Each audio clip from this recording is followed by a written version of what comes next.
Bonjour, je m'appelle Shekina. Je vous propose aujourd'hui de réparer vos abat-jours. Vous avez d'anciens abat-jours, d'anciennes lampes, elles sont moches, elles ne vont plus avec votre intérieur. Nous allons créer de nouvelles lampes, plus particulièrement de nouveaux abat-jours. Ce que je vous propose de créer aujourd'hui, c'est tout particulièrement un abat-jour pour une chambre d'enfant. Le voici, vous voyez, ce sont des couleurs pastel. Nous avons utilisé du papier, de la mosaïque et puis quelques petits éléments décoratifs. Donc, ce qu'il va vous falloir, c'est une feuille de papier, plus exactement deux en fait. Selon la taille dont vous allez avoir besoin, vous allez voir, vous pouvez avoir des grandes feuilles, des petites feuilles. Donc selon la taille des feuilles que vous avez, nous allons de toute façon faire des découpages. Donc vous allez voir un petit peu la quantité de feuilles dont vous avez besoin. Quelques petits éléments décoratifs. Nous avons donc choisi d'utiliser de la mosaïque. J'ai pris de la mosaïque avec des petits miroirs. On peut prendre autre chose comme mosaïque. Et puis enfin d'un kit. L'avantage de ce kit, c'est qu'il est tout simple. Il existe déjà. Vous avez tous les éléments, c'est-à-dire une feuille de polyphane, et puis vous avez aussi donc la forme de l'abat-jour. Qu'est-ce que c'est une feuille de polyphane? Une feuille de polyphane, c'est une espèce de plastique qui a été travaillé et qui résiste très très bien à la chaleur, donc aucun souci, c'est fait exprès pour les abat-jours. Et puis de l'autre côté, vous voyez que cette feuille de polyphane en fait comporte un papier, elle est collée sur un papier que nous allons découper. Nous allons commencer tout d'abord par prendre une feuille de journal de façon à reproduire la forme de notre feuille de polyphane. Alors je place ça très légèrement sur le côté, je peux enlever cette partie-là. Je vais placer donc ma feuille de polyphane sur ma feuille de journal et je vais tout simplement tracer, vous voyez, le contour de la feuille de polyphane. Alors, ça c'est tout simple, je vous laisse faire, j'en ai préparé un qui est déjà réalisé. Vous allez donc simplement vous retrouver avec votre élément qui a exactement la même forme que votre feuille de polyphane, vous voyez, et vous allez le plier. Pourquoi le plier? Parce que vous avez vu que ma feuille n'est pas suffisamment grande pour pouvoir contenir toute ma feuille de polyphane. Donc ce que je voudrais, c'est coller des éléments différents. C'est pour ça que là, il m'en faut deux. Coller des éléments différents, mais je voudrais avoir exactement la taille de ces éléments. Donc je pars de ma feuille entière, je la plie une première fois, je la plie une deuxième fois et je la plie une troisième fois. Ce qui va me donner, vous voyez, mes différents éléments. Je n'ai plus qu'à prendre ma feuille dans l'autre sens et venir ici marquer les différents, en utilisant ce gabarit donc, je vais venir marquer ici au crayon les différents éléments de la feuille et ensuite les découper. Alors, je me suis un petit peu avancée. Vous avez donc ici différents éléments qui ont été collés. Ce que j'ai fait, vous voyez, je retourne à nouveau ma feuille de polyphane du côté papier. De la même manière que je l'ai fait sur ma feuille de couleur, j'ai marqué ici, je pense que vous allez le voir de près, j'ai marqué les différents éléments de mon abat-jour. Vous vous rappelez, j'ai retourné ma feuille de couleur, j'ai marqué donc mes différents éléments, je les ai découpés et les voici donc. Je peux maintenant tout simplement me dire, tiens, je voudrais celui-ci d'abord dans ce sens. Je les ai marqués un petit peu plus larges, je les ai découpés un petit peu plus larges que la feuille de polyphane de façon à ce que je puisse justement bouger et que je ne sois pas trop coincée par la taille. Vous voyez, ils sont un petit peu plus grands que les éléments de la feuille de polyphane. Alors ensuite, donc j'ai mes différents éléments, je me dis tiens, je vais les mettre dans l'ordre, dans cet ordre-là, et vous placez comme ça ainsi de suite sur toute votre feuille de polyphane les éléments que vous souhaitez dans l'ordre que vous le souhaitez. Je les mets maintenant, je les remets dans l'ordre, voilà, ce sera l'ordre dans lequel je les ferai apparaître tout à l'heure, et je vais prendre la feuille de polyphane, je vais enlever le premier élément. Voilà pourquoi c'est important de les avoir marqués, parce que nous allons les faire un par un. Donc je vais prendre le premier élément et je vais le relever un petit peu plus loin que le premier trait que j'ai inscrit des différentes parties de ma feuille de polyphane. Je vais le plier et je vais venir positionner sur le bord. Alors je vais le retourner dans ce sens-là, de façon à ce que vous puissiez peut-être mieux le voir. Voilà. Vous voyez, je viens simplement appliquer, en respectant bien le bord, je viens appliquer ma feuille, j'appuie. Cette feuille est adhésive, donc vous pouvez y coller du papier, vous pouvez y coller du tissu, vous pouvez y coller ce que vous voulez. Pensez simplement que c'est un abat-jour et qu'il va falloir que la lumière passe à travers. Donc ne collez pas des feuilles qui soient trop épaisses, sinon la lumière ne passerait plus à travers. Donc je fais bien adhérer ma feuille et ensuite je tire très légèrement. Vous voyez, on le voit par transparence ici, jusqu'à la suivante. Je fais adhérer ma feuille suivante.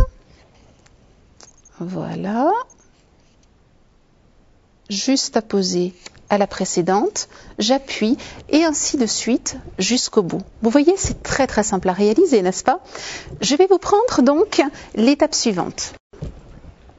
Voilà, j'y ai mis mes différents éléments collés les uns à côté des autres. J'ai pris ensuite mes petites mosaïques et avec la colle, j'ai tout simplement, alors je vais légèrement ouvrir. Alors l'avantage de cette colle, c'est qu'on peut l'ouvrir à différentes hauteurs, ce qui fait qu'on fait des points de colle plus ou moins importants. Donc je fais adhérer, je vais l'ouvrir un tout petit peu plus. Je fais adhérer donc ma colle, je mets ma colle, hop, voilà, et je n'ai plus qu'à placer mes petits éléments les uns après les autres. Vous voyez, c'est tout simple. Ce que j'ai fait ensuite, c'est que j'ai pris des petits éléments. J'ai pris des petites fleurs, par exemple celle-ci et celle-ci. Je les ai collées l'une sur l'autre et j'ai ensuite ajouté un petit peu de colle dimensionnelle qui est pailletée, ce qui nous donne en fait un élément final, vous voyez, qui est une petite fleur avec un cœur pailleté. Cette petite fleur, à son tour, je vais la coller. Alors, ce que j'ai fait, c'est de simplement prendre la dimension, vous voyez, ici, de façon à reproduire. Ne les collez pas en ligne, parce que si vous les collez en ligne et que vous repliez votre abat-jour, vos fleurs ne seront plus à la même hauteur. Donc, vous marquez bien les mêmes distances et vous allez simplement coller votre fleur sur la dernière partie. Voilà, j'utilise la même colle, ça va très bien. Voilà. Pour terminer, il va falloir maintenant que nous puissions fermer cet abat-jour.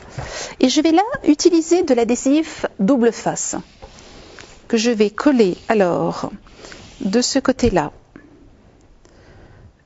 Je vais le coller en fait de deux côtés. Je vais le placer ici. Voilà. Je vais le découper. Vous pouvez utiliser de l'adhésif double face, vous pouvez aussi utiliser de la colle. Je trouve que la colle est un petit peu plus longue à prendre. Par contre, si vous utilisez, je sais que certaines personnes utilisent les deux, c'est-à-dire de l'adhésif double face plus de la colle. En ce qui me concerne, mes abat-jours ont bien tenu avec simplement de l'adhésif double face, donc je reste à l'adhésif double face. Voilà. Donc, vous avez vu un côté recto, l'autre côté verso, d'accord? Alors, je fais bien adhérer de façon à ce que ça tienne bien sur cette partie-là. Je vais enlever maintenant la petite pellicule qui protège l'adhésif double face. Il faut compter à peu près 1 cm. Si vous mettez de la colle à peu près sur 1 cm, vous allez voir que l'abat-jour est calculé pour se repositionner côté contre côté à 1 cm du bord. Ici, alors je n'ai pas suffisamment appuyé, donc voilà, je vais enlever donc cette petite pellicule.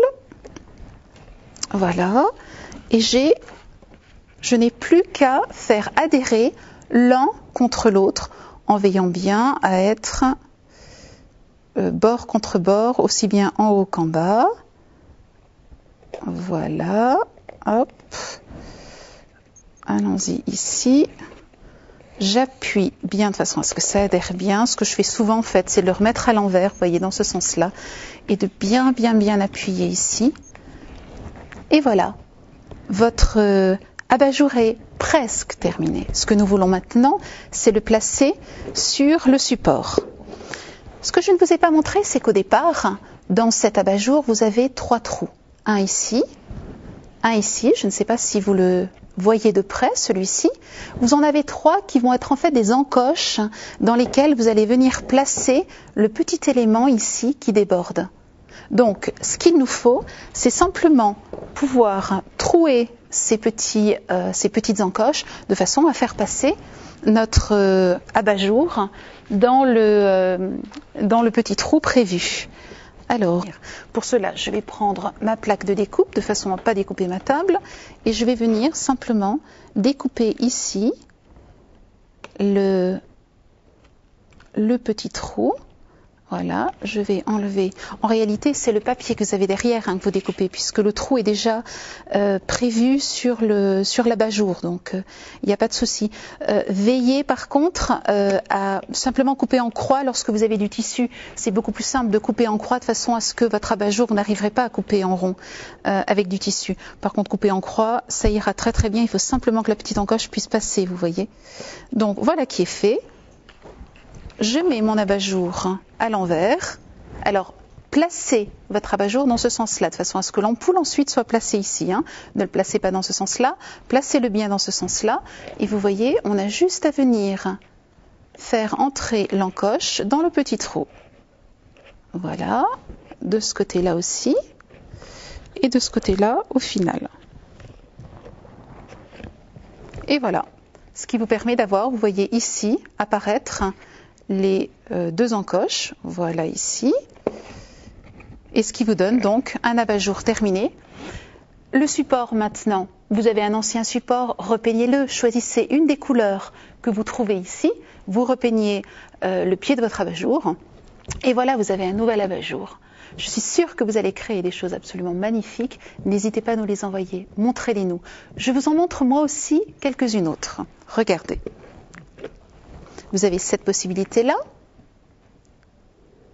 Donc, on retrouve les différents éléments de papier. Ce que j'ai fait simplement, c'est qu'ici, j'ai déposé des transferts dessus.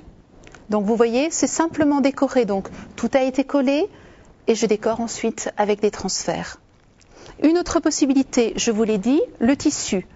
Vous voyez ici du lin, ensuite simplement du coton, quelques nœuds, un petit ruban de chaque côté. Si vous utilisez du tissu, pensez à bien utiliser une colle à tissu. N'utilisez pas n'importe quelle colle parce que la colle risque d'apparaître à travers le tissu. Donc ça risquerait de salir votre tissu. Vous avez juste là derrière un abat-jour qui a été réalisé grâce à des emporte-pièces. Vous voyez, j'ai simplement découpé l'emporte-pièce sur du papier et ensuite j'ai collé. Vous retrouvez encore les petits éléments avec la peinture pailletée, grands emporte-pièces, petits. Vous avez ensuite ici, avec tout ce qui me restait comme petit bout de papier de ce que j'avais pu créer, j'ai fait un abat-jour. Vous retrouverez tous ces éléments, de toute façon, tous ces abat-jours en fiche technique sur notre site. Donc n'hésitez pas à aller voir et vous aurez là tout le détail de comment ces abat-jours ont été réalisés. Ici, un autre abat-jour, une autre couleur avec un ruban, mais aussi avec des petites fleurs. Vous voyez, on peut vraiment aller dans tous les sens. J'ai même sur le dernier abat-jour que vous avez ici, j'ai même rajouté des boutons. On est toujours, vous voyez, avec les différentes tailles de papier, simplement parce que ces abat-jours sont grands et je n'ai pas trouvé un papier suffisamment grand. Si on en trouve, il n'y a aucun souci. On peut faire aussi quelque chose de tout à fait uni et ensuite rajouter dessus des éléments décoratifs. Voilà, j'ai fait à peu près le tour. Maintenant, c'est vous que j'attends. J'attends de voir ce que vous allez créer. Venez le partager sur le site. Venez partager vos photos. Venez partager vos fiches techniques. À très très bientôt.